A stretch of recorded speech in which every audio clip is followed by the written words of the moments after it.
Ayan, ito po yung sa may gitna. So, ito na po yung baboy namin mga kalab.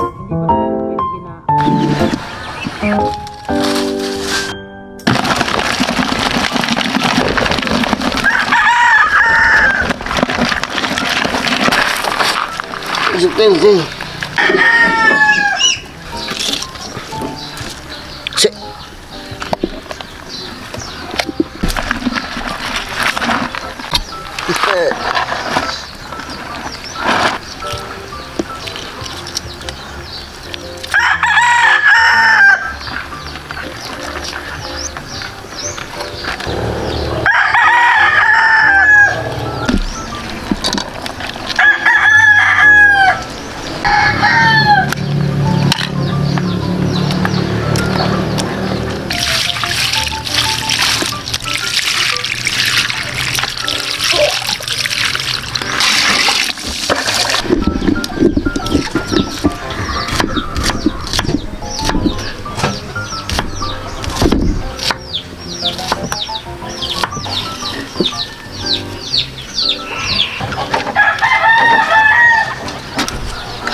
mapumanggal.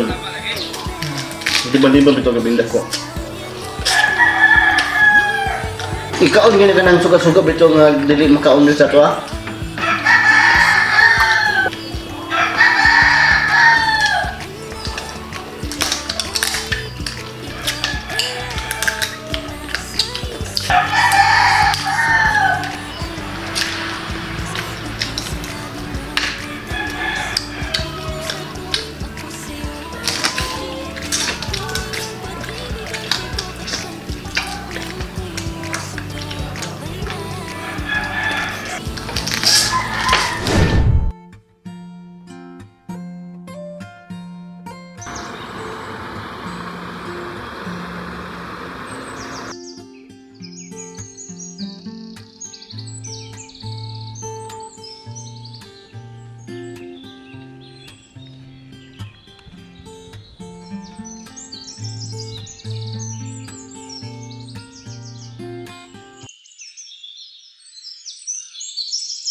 May nakita ko sa mga comment section dyan na makakain daw po ito.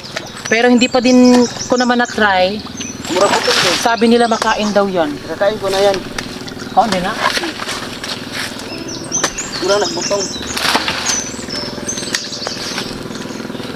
Ito makakain daw to. Sobrang dami talaga dito sa amin.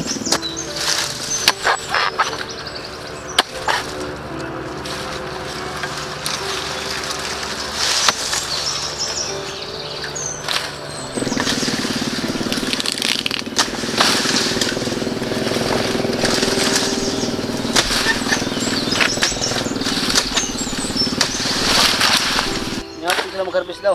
Ha? Utang mo na yung bagay kung sila yung mga hadbungan natin.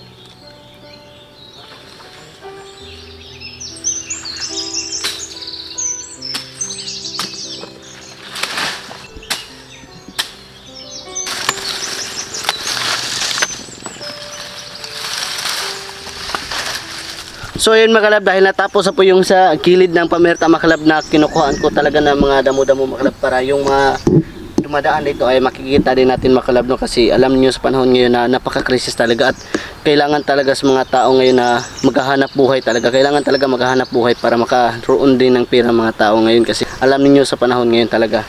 At ngayon doon naman tayo sa kabila para malinis din yung kapag tumingin tayo sa kabila ay makikita natin kung sino talaga. Tara!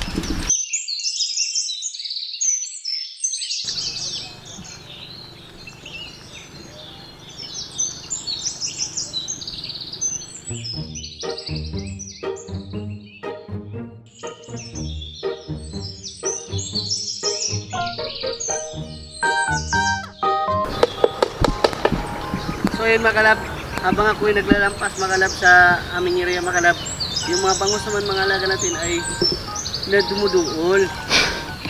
Lumalapit. Lumalapit pala mga kalab. Ayan po yung isda. Naglalampas tayo, naglilinis, pero yung isda ay lumalapit.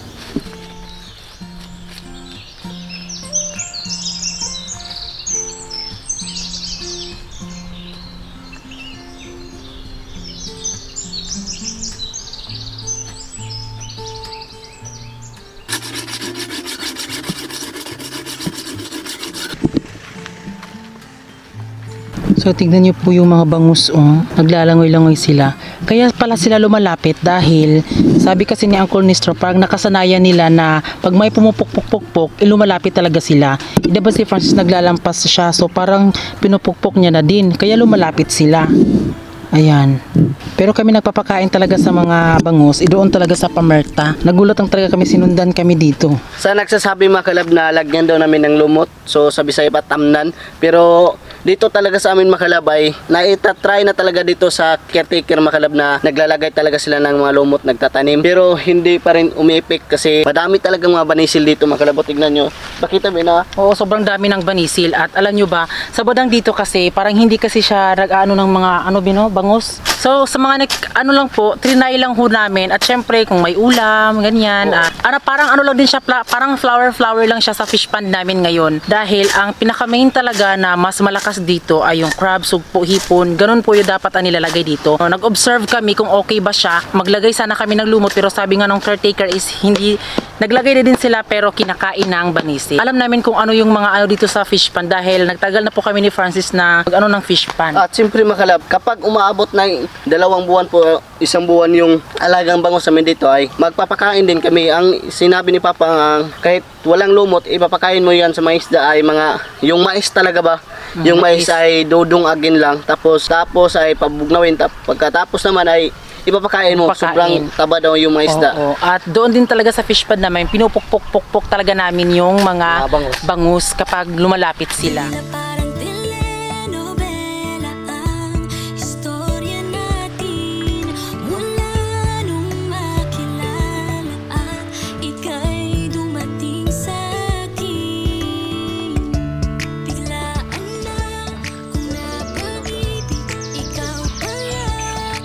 Ulam na.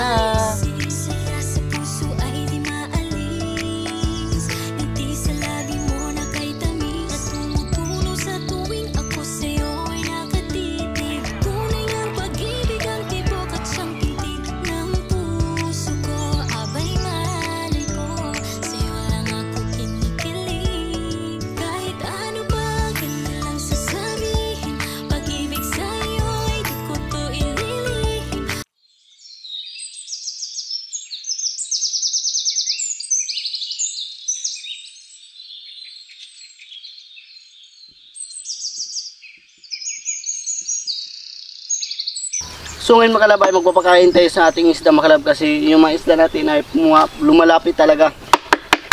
Kailangan natin nadukdukin.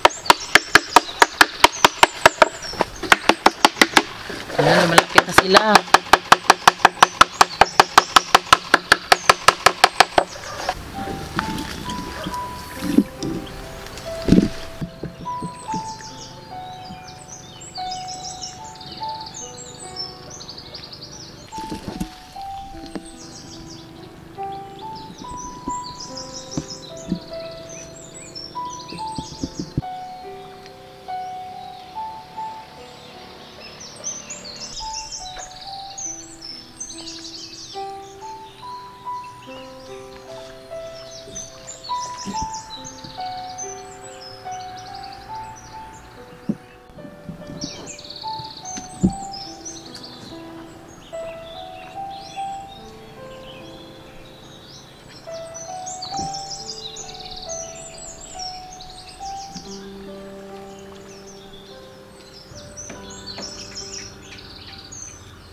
So ngayon mga kalab ay andito na kami sa bahay at tapos na po kaming maglinis. So ayan, so bukas na naman. So yun lang po yung buhay namin ni Francis. Super busy talaga for today's video. At sa ngayon po dahil andito na kami sa bahay namin, syempre i-update na namin kayo sa aming baboy kasi 'di ba, ang dami na pong hindi nakakaalam na sobrang taba na po ng aming baboy talaga. Bumili kami ng kaunting pagkain po sa baboy mga kalab. Ayan. Bumili na po kami ng isang sakong mga kalab pagkain ng baboy pero sobrang dali lang talagang maubos. Sa ngayon lang talaga na medyo agad-agad na ano po. Pero ngayon, binilhan namin sila ng ganito. Ayan. So ayan mga kalab, naglinis po kami sa aming alagang baboy kasi nabisi din kami sa aming fish pan. Kaya ngayon ay maglilinis kami kasi madami na mga dumi-dumi, no? So ito na po yung baboy namin mga kalab. Sobrang laki na po. Sila po ay ilang months, 1 month and 3 weeks na sila. So malapit na po silang mag 2 months dahil kada 4 ata yun bino. Kada 4 po, every 4th of the month ay magmamansarin yun po. Ayan, so yung baboy po namin mga kalab ay ayan na po. Ito po yung polka dots mga kalab. Ganon-ganon mo lang, oh. I-massage mo lang. At yung kasama naman sa isang bake namin ay ayan po. Hinihiwalay na lang namin kasi mag-aaway po sila kapag magkasama silang dalawa. Bibing ko. Ayan, pag galing kami sa fish pond, agad-agad kaming umuwi kasi inaasikaso na naman yung baboy namin. At syempre, si Giselle po mga kalab ay hindi nyo na po siya nakikita sa vlog kasi nag-aaral po kasi siya. So, dapat unahin talaga ang pag-aaral. At syempre, lalagyan po namin ng King's VitaPlus Animal Feed Supplement para mas energetic po yung ating baboy. Ayan, so ito pong gamit namin sa mga baboy namin mga kalab. At syempre, also sa bangus din mga kalab. So, ayan. Ayan, ito po. So, isang sachet po siya mga kalab. Nakadepende po yun sa inyo kasi hindi naman siya nakaka-overdose.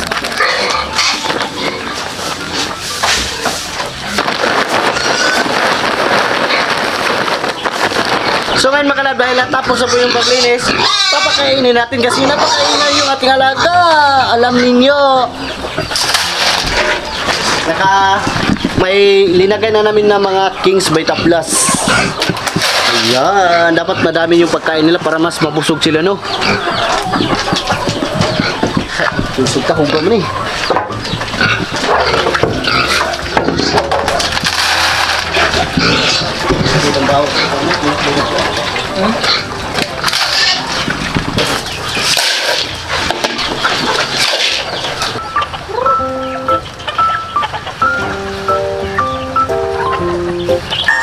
Grower? Pila ka kilo? Tag 49? So ayun po, nililista ko po yung mga lahat po ng na ano mga kalab sa baboy. Simula nung binili namin siya, tapos yung unang pagkain nila, yung mga ano talaga nila, yung mga nagastos talaga naming mga pagkain po sa baboy. So nilista talaga namin lahat. At syempre sa isda din po mga kalab, doon sa fish pan kung ilan, ganon. So nilista talaga namin lahat para hindi kami malito at diyan mo mapapatunayan kung bawing-bawi ka ba talaga sa mga naipundar mo, na-invest mo, or sa mga nagastos mo. Diyan mo na malalaman para hindi mo makalimutan. Kailangan talaga siyang ilista. At sa usapang negosyo po, wala yan sa edad. Nasa inyo lang yan. Gusto mong itry. Pero doon ka sa negosyong na-experience mo na. Kagaya sa amin, nagnegosyo kami ng fish pond. Kasi diba, na-experience na namin yan. Tapos yung baboy, naka-experience na din kami ng ganyan. So, syempre, kung nalilito ka kung ano yung magandang negosyo, doon ka sa may experience ka na at talagang alam mo sa sarili mo na medyo makakaya mo man siya. Hindi mo man siya makakaya 100% talaga, pero kung kailangan mong magnegosyo, doon na sa may experience ka para hindi ka na malito. Kasi lahat naman ang nagninegosyo is nasa baba muna. Try nyo magnegosyo kasi tanging ang nakakayaman na talaga ay ang magnegosyo.